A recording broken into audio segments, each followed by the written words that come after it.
Welcome. Let's get started. So before we get started, I want to let you know that every single video and every single lesson in this course is going to be broken down into four parts. And I want you to keep this in your head so that you can follow me as I go through this. It's going to be very simple. The first thing is I'm going to talk about why you should care about this particular topic, right? So for example, today for the roadmap, why you should care about it. The second thing is what is it? So you can get a little bit of more of an understanding about what that topic is. Three is how to actually go about achieving this particular goal. And four, the steps necessary to actually start today, right after watching this video, and what you should do. Okay, so all my videos are going to be broken down into these four segments. So I want you to really be able to follow me. Now, today we're going to start with the roadmap. And essentially, what the roadmap is basically what the next couple of years are going to look like. So all you have is really just 36 months before you submit that application from freshman year, sophomore year, and junior year, including that summer right before senior year. Now, for some of you out there, that could be less. So let's get started.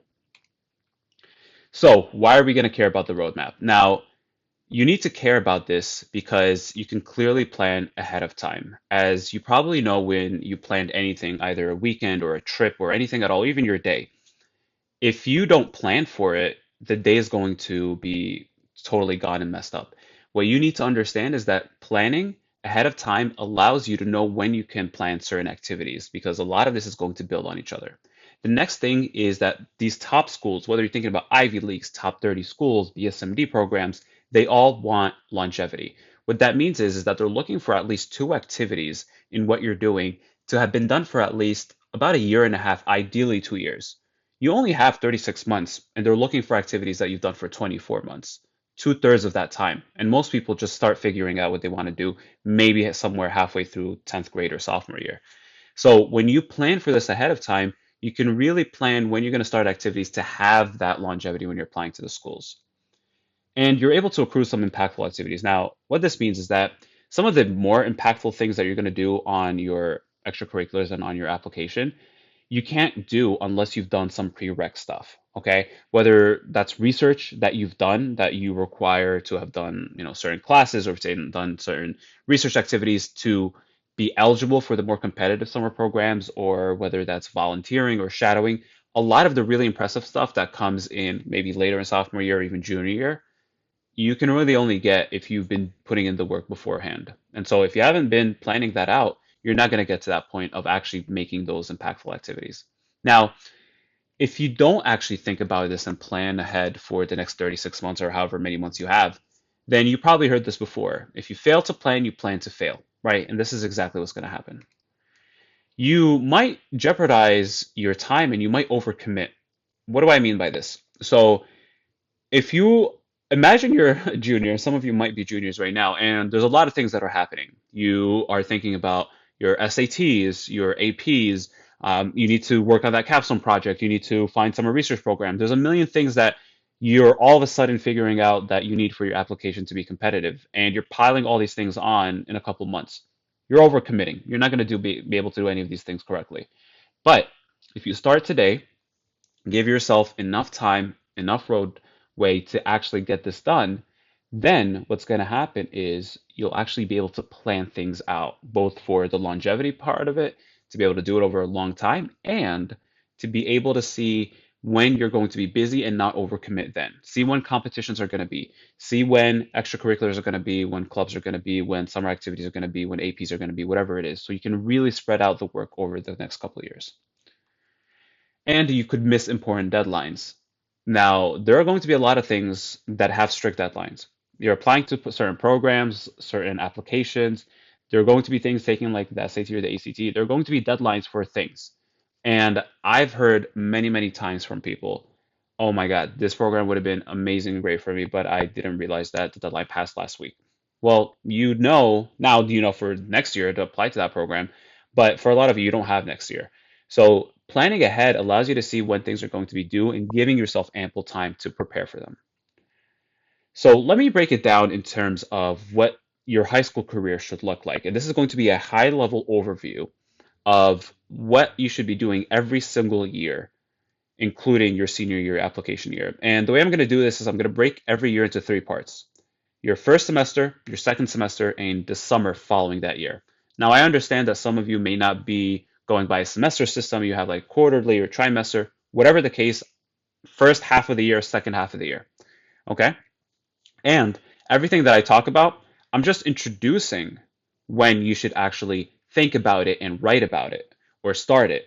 But that doesn't mean if I don't show it up again that you stop doing it then and there. No, everything accumulates. When I bring something up, that means that's when you start doing it and you continue doing it. So let's get started. Your freshman year. Now, as your first semester, you have a couple objectives, two main ones. The first is joining clubs, okay? You need to figure out what you are interested in, and one way to do that is by joining a number of clubs. Go to that club fair, speak to different students at different clubs on what they've liked. Join as many as you can and attend as many as you can, and you need to get a sense of which clubs you like and which you don't, okay? The second thing, and it's a very, very important thing, is to learn how to succeed academically. You are a student at the end of the day. You need to use your freshman year to build good study habits. After that, we're going to be moving on to advanced things. We're not going to be worrying about how to study for things. You need to learn how to do that in your freshman year. And you need to learn how to study for all these different subjects. You have your science courses, your math courses, your social sciences, your humanities. All of these take different methods and approaches to studying them. Learn how to do that.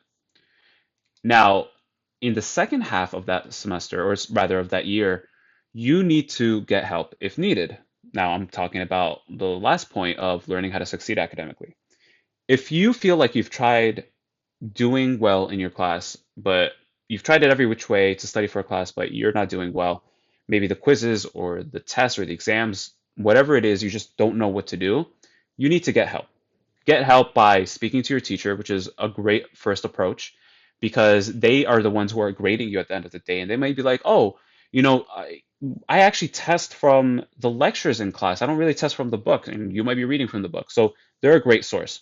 Second, talk to other students that are more advanced or higher up in the school year, maybe like juniors or seniors or something that have taken the class already. Sometimes actually your school might use them as tutors for some of the younger students, some of the more juniors like sophomores and freshmen, because they've gone through the class and they're great because they've not only done well in the class, but they know exactly what you need to do for your particular class. So they can tell you, oh, that teacher is very finicky about this, or she tested this particular way, whatever the case may be. Okay. And you need to realize that you only have 36 months. Again, for some of you, that's a lot shorter, but you don't have time to figure things out, trial and error them. You need to get results. You need to figure out what needs to be done quickly. And that could mean that for certain things, you just need to go for that tutor. You just need to go for that strategist. You need to go for that consultant. You need to get that help to help you figure out what needs to be done now so you can get the results. Nobody's going to care that you finally figured it out after 2 years how to study and do well. Well, that's great, but it's too late. Next, you need to figure out what interests you by the end of your freshman year. That goes back to joining clubs. Understood that it's still early on, okay? That you're still taking some clubs, some classes. You're only getting exposed to the tip of the iceberg in terms of the subjects that you might be exposed to and things that might be interested in. But you need to learn how to be more proactive and start searching and looking up things about different careers and about different subjects that you could find interesting. One thing that I recommend to everybody that I work with is that you want to write a list of the majors that you are interested in, or potentially at least the colleges that you're interested in, right? Think of your Harvards, think of your Yales, Caltechs, MITs, whatever the school of your dream is, right? Hopefully you know some names by now. Write a couple down and then sit down, go online, go to Google, and then search the school's name. Let's say Duke. Duke majors, enter. And then you'll get a website link, ideally, to the page on that website for Duke that has a list of all the majors. Every school has one. And when you go there, I want you to go down and scroll and see what those majors look like. And write down every major that sounds interesting to you, or just open it up in another tab. And then go and read what each major is about, what the requirements are for the major, where graduates go on afterwards, and learn about what the majors you're going to actually be applying into in a couple of years. Because then that help guide you in terms of what things you actually might be interested in doing. Okay. But whatever you do, you need to figure out what you're interested in 60-70% of it. Okay. I'm not asking you to be dead set on it. Obviously, nobody's going to be by freshman year, but you need to know so we can build on some of these things later on. And you need to start looking for competitions. If you get started and get involved in competitions as a freshman, that's wonderful. But if not, at least you need to start looking at them and learning what they are. And I have a video on all these different things on competitions, summer programs, research programs, all these things. So watch those videos to understand more. Now, the summer after your freshman year, what are you going to be doing? You're going to be applying to pre-college programs or mini med school programs. And again, I explain a lot more what those are. And you're going to start SAT, ACT prep because you're going to be taking it later on in sophomore year. Okay. And you're going to try to look for shadowing and volunteering opportunities. This is a good time when you have time, especially during your first summer, to actually get involved in these things. Now, if you don't get it, that's fine, but at least put in the work to try to identify some of these opportunities. All right. Now you're a sophomore, 10th grade. What are you doing? First semester, you're going to now decide on the 2 to 3 clubs that you're going to continue with for the rest of high school and ideally attain a leadership position in it, maybe VP or president, something, one of the more senior leadership positions. Because we said that freshman year, you're just like surveying the buffet, you're trying a lot of different clubs, but now you're going to exclude everything out except for those 2 to 3 that you're actually serious about continuing. And ideally, those clubs you're interested in and fit what your passion is and what you've been interested in and what the major you've been looking up. All those things are being connected. The other thing is now you're going to sign up for either the December SAT or the February ACT. You want to start taking your SAT during that period. Most people apply with anywhere from 2 to 3 overall scores or tests that they've taken or takes. This is going to be your first one, and you're going to study during the summer and then continue studying during the year and take it either in December or February. Obviously, you're going to retake it later, but this is the first time. Now, the second semester, what's going to happen? You're going to be taking APs. Hopefully, as a sophomore now, you are taking at least 1 or 2 APs if your school is allowing it and you've been putting in the work to get there. Do well. This is your first exposure to APs likely. Some people do it in freshman year, but for most, it's going to be the second semester of your sophomore year. When you do that, you need to start learning how to do well on those AP classes and get those fives. Talk to your teachers, talk to tutors about how to do that. Next, you want to begin a research project and a capstone project. These are two separate different things, and I have a video on each one of those, but this is when you start doing them. During the summer, what are we doing now? Now we're advancing a little bit more. We're going to be doing a summer research program that you've applied to before during the year. You're going to be prepping for exams again if need be. Okay, so based on your score on the SAT or the ACT, most likely you're going to be retaking it again. Most people, they don't like whatever score they get in the first try. So you're going to be prepping for that again. And you're going to be continuing with your research projects and your capstone projects. Okay, so again, I introduced these things, but you're going to be continuing all of them. You're still continuing looking up your majors. You're still continuing prepping for SAT, ACT. You're still continuing your shadowing and volunteering, all of that. Now, let's move on to the second half of your high school career. As a junior, this is going to be a busy year. What are we doing? You're going now to make sure that you're being involved in some leadership positions. So those 2 to 3 clubs we talked about, what you need to do now is apply to them and make sure that you know exactly when the nominations and the elections are happening. Sometimes they happen in the end of the summer, right before junior year starts. Sometimes it happens really in the beginning. Know the deadline, please. A lot of people miss out on this opportunity because they don't know. And the only opportunity that they get is next year as a senior, right before they apply. And unfortunately, that's too late because you haven't had enough time to have done anything or have had an impact as a leader in that club. You've just have been a leader for probably like a month or two before submitting some of your applications. So figure this out. Next is now you're going to be beginning your college research, actually sitting down, formally looking at some universities, making that list and understanding what you need to do to apply to these schools and which schools you want and which schools you don't. Second semester, fives on all APs. Letters of recommendations. Identify your teachers. You need one humanities and one STEM at a minimum. You could add potentially a third optional one depending on the program, but you need those two at a minimum. Identify these teachers, and you're going to start brainstorming for your personal statement.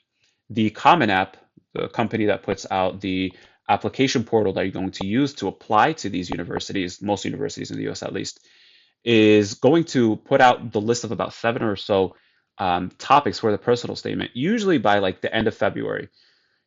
Go and look at those topics. They usually don't change much from year to year, but go ahead and look at these topics and then understand what they're asking. They're really insightful questions, and start brainstorming some ideas for what you want to answer or how you would answer it.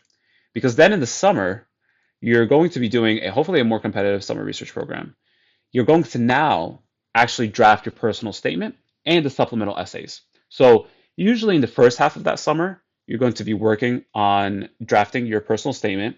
And then in the second half, you're going to work on writing the supplemental essays. And those supplemental essays, they come out based on every school's own decision when they do it, but they come out sort of progressively in the second half of the summer. And if you don't know, personal statement goes out to all schools. Supplemental essays are shorter essays every school. Most schools have it that you answer just for that school. And you're going to actually start a Common App application and register for it and write your common activities list. So that's like the list of up to 10 activities that you'll be doing, your extracurriculars.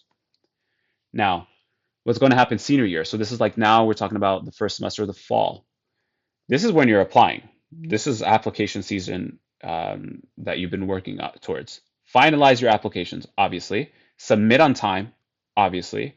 And you're going to be doing this for ED1, EA, REA, BSMDs. BSMDs have different deadlines. ED1, EA, and REA are most likely November 1st. But BSMDs may have different deadlines. Figure out when those deadlines are and make sure you submit ahead of time, at least a week ahead of time, because you want to avoid any technical issues when submitting online. Now, second semester, what are we doing? This is when we might be thinking about sending a letter of continued interest, which is usually sent for um, schools that have deferred you in the early round if you're interested in that school. You're likely now submitting regular decision applications in the beginning of January, and potentially if you're interested in ED2, you might be submitting at that time as well. And hopefully the rest of the second semester is going to be a roller coaster of emotions, a little bit of stress, a little bit of anxiety, a little bit of excitement and happiness. You're going to be awaiting where you're going to be ending up going to school, and you've committed. Congratulations. That summer, relax, take a deep breath. You've worked towards this. You're done. Enjoy that summer. And the only thing I would recommend is to actually visit your university like a couple weeks before, just to get a feel for what the place looks like, where things are. It really helps with the transition. And look to see if your university has like a pre-freshman summer program. Sometimes they have like a thing where you can come in maybe a week or two before the school year starts and get to meet other freshmen. And really, really helps starting the school year, having made some connections to some friends. It's a great idea. So, general overview, roadmap of what your 4 years essentially are going to be. But as you can see, it's really up to the end of junior year, that your activities matter and everything that you've been doing matters. Senior year is just about applying. Senior year is just about like the application itself. So you have those 36 months, less for some of you, to actually get all this done. Not a lot of time. So how are you actually going to do all this? Okay. Now, for all of these goals, you want to set what's called a SMART goal. You probably heard this before, but it's just a little acronym for setting specific, measurable, achievable, and relevant and time-bound goals. What do I mean by this? As an example, you can't just say, I want to do really well on my SAT. You should say, I want to get a 1540 on my SAT. It's specific, it's certainly measurable. Is it achievable? Well, maybe you said, well, my first try, I got a 1450 and this is a 1540, so it's a 90 points. I think with some work, I can achieve it and it's realistic.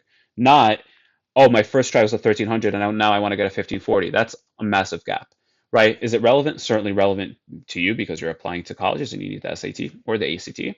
And is it time bound? Are you saying when you need to take this SAT? Are you just leaving it up to whenever you feel like registering for it? Or do you actually say, okay, this March I'm doing it. I'm going to be studying for the next couple of months. So apply this methodology to all of your goals so that they're specific and you know what success and failure looks like for them. You need to start using a planner. Just use a Google Calendar, okay? Don't try to use like a paper calendar. Don't just say I'm going to keep everything straight in your head. It doesn't work. I've seen this happen many, many times. Just use a Google Calendar, map out the next couple of years, and actually see when things are going to happen. There's a great view where you can just look at like month by month view, and you can see when things are going to be happening. Please, please use it. Stay flexible. The timeline or the roadmap that I just showed you is an ideal timeline. Does it always happen to a T? Obviously not. Life happens. You just need to stay flexible. If things don't happen, you don't, register or do your SAT during that December or February time, and you do it later, That's totally fine. You don't get into that summer program, it's totally fine. Just be flexible and adaptable. It's all going to work out in the end. And you need to seek mentorship. Like I said, you only have 36 months. It's not a whole lot of time for you to figure things out and see what works and what doesn't. If you're struggling in the beginning, trying things on your own, please speak to somebody. That can be another student who's gone through what you're going through, who knows how to maybe like work through it and help you. That could be your teacher. That could be professional help, like a tutor or a consultant or somebody to get you through the issue that you're dealing with so that you can move on with your life. Okay? This is a very, very goal-oriented process. You need to show goals. You need to show results, result-oriented. That's what you need to show. If you don't have that, nobody's going to see the hard work behind it. Okay? So that's what you need to be thinking about. Now, what can you do after this video right now?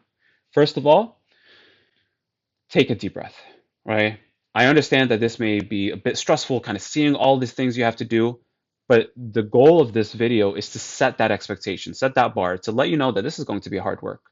There's going to be a lot of work going into this process, but we're going to break down every single part of it in the following videos. So finish the course. You need to understand everything about this process. You can't leave anything out. If you're not willing to do that, then that means you're willing to have these gaps in your application. Please don't. Three, obviously ask yourself what year you're in, okay? It really depends on whether you're a freshman, a sophomore, or a junior and where you are in each year, because depending on where you are, then that's going to determine exactly what types of activities and extracurriculars and things you need to actually get involved in and determines your priorities. Four, fill out the attached template. I have a template based on this roadmap that you can actually just fill in what summer programs you're going to be doing, when you're going to be taking your tests, your activities, and all that. It's just helpful for you to follow along. And then lastly, identify the gaps. After you fill out this template, take a look at the gaps that you have. You're like, after writing this out, I don't see a whole lot going on in my summers. Or I don't have enough shadowing. There's really not enough shadowing here. Whatever that is, identify those gaps, and that is what we're going to be working on. So I'll see you in the next video.